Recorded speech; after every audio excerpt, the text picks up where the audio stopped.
क्यों बहुत सारे स्कॉलर्स ने हनूक की किताब को रिजेक्ट कर दिया और कलाम मुकद्दस का हिस्सा ना माना। हनूक की किताब या फिर आप इसको इनोक वन भी कह सकते हैं।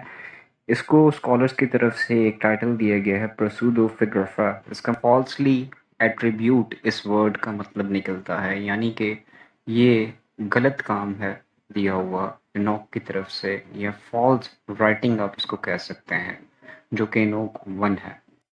स्कॉलर्स बहुत सारी रिसर्च के बाद इस बात पे पहुंचे हैं कि ये फिस्लुडोपिग्राफा है, यानी कि ये फॉल्स राइटिंग है जो कि इनोक के नाम पे क्लेम की जाती है। इवन दैट के ये बुक ऑफ इनोक जो है वो हनूक के वक्त में भी नहीं लिखी गई, बल्कि इसकी जो टाइम पीरियड बताया जाता है वो है 200 बीसी से 200 एडी।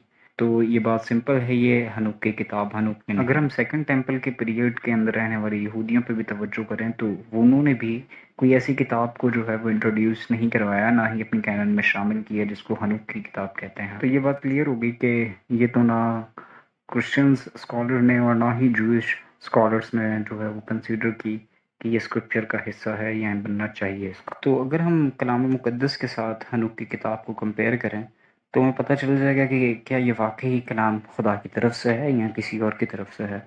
तो इनोक की किताब जो है बहुत अजीबो-गरीब से जो है वो चीज़ें बताती है। मैं 3 बातें आपके आगे रखता हूँ। कलाम मुक़द्दस के मुताबिक हम जानते हैं कि गुनाह और मौत दोनों ही आदम की वजह से आए हैं, और हनूक की किताब ऐसा नहीं बताती। हनूक की किताब बताती है कि आदम ने कोई गुनाह नहीं किया, अगर उसने फल खा लिए बस वो वाइज़र हो गया। तो फिर किसने गुनाह को और मौत को इंट्रोड्यूस करवाया? अज़ज़ील, जो कि फॉलन एंजल है। रोमन्स 5:12 देखते हैं, जब आदम ने गुनाह किया तो उसी एक शख्स से गुनाह दुनिया में आया। उस गुनाह के साथ साथ मौत भी आकर सब आदमियों में फैल गई, क्योंकि सब ने गुनाह किया। all men because all sinned. Enoch 10, verse 9. Through the works that were taught by Azazel, to him ascribe all sin. कलाम मुकद्दस हमें बताता है कि जब हम मरेंगे और रेजरेक्शन होगी तो उसके बाद हम इंसान ही रहेंगे, यानी कि खाक खाक में जा मिलेगी, और जब वापसी रेजरेक्शन होगी तो हम इंसानी सूरत में ही उठेंगे। लेकिन हनूक की किताब बताती है कि जो औरतों ने फरोन एंजल्स के साथ बाशरत की वो है बर्ड्स कहलाएंगी। तो इसके लिए हवाला हम देखते हैं हनूक की किताब उसके Preacher. 19वें बाब की दूसरी Enoch आयत से। 19, verse 2 and 3. And the women also of the angels who went astray shall become sirens, that is, mermaids.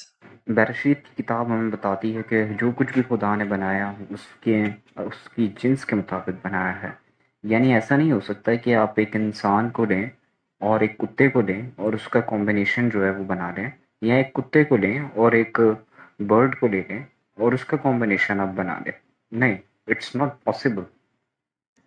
ये हाइब्रिड की तालीम जो है वो कलाम मुकद्दस में नहीं पाई जाती। तो जेनेसिस 6 के अंदर हमें ये बात क्लियरली पता चलती है कि जब ह्यूमन के साथ मिलता है तो जाइंट पैदा होता है, और जब खुदा ने आसमान से नज़र की तो उसने ज़मीन पर जो है वो जाइंट्स और इंसानों के अलावा और किसी क्रिएचर का जिक्र नहीं किया, जैसे कि हाइब्रिड्स वगैरह या कोई और ग्रीक मैथियोलॉजी के गॉड्स जो हैं, ठीक है। बल्कि उसने कहा कि मेरा दिल जो है वो आदम को बनाने से, इंसान को बनाने से गमगीन है। जेनेसिस 6 वर्स 1 से हम पढ़ते हैं तो हमें पता चलता है कि जब रूए ज़मीन पर आदमी बहुत बढ़ने लगे और उनके जब बच्चे पैदा हुए वो माइटी मैन कहलाए। माइटी मैन यानी कि आप माइटी मैन रेसलर को भी कह सकते हैं जो रिनोन हो।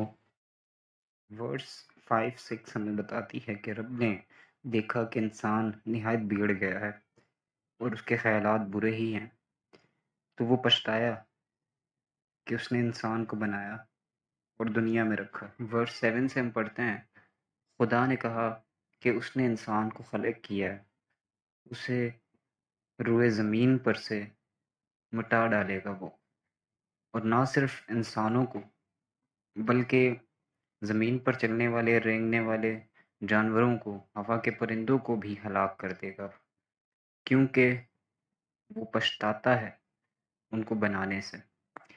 तो यहाँ पर हम क्लियरली देख सकते हैं कि कोई फॉलन एंजल्स की बात नहीं लिखी हुई, बल्कि यहाँ पर बताया जा रहा है कि उसने इंसान को क्रिएट किया और इंसान के साथ वहाँ पे जानवरों और परिंदों की बात हो रही है। वर्स 8 हमें बताती है कि सिर्फ़ नूह पर ही खुदा की नज़र करम थी और सिर्फ़ नूह और नहीं बचता है, ये कलाम हमें बताता है। तो फिर हनूक और हनूक के साथ ये जो बाकी सब फ़ॉलन एंजल्स हैं, ये कहाँ थे? कलाम मुक़द्दस इसके बारे में हमें ये नहीं सिखाता जो हनूक की किताब सिखाती है। Thank you and शलोम।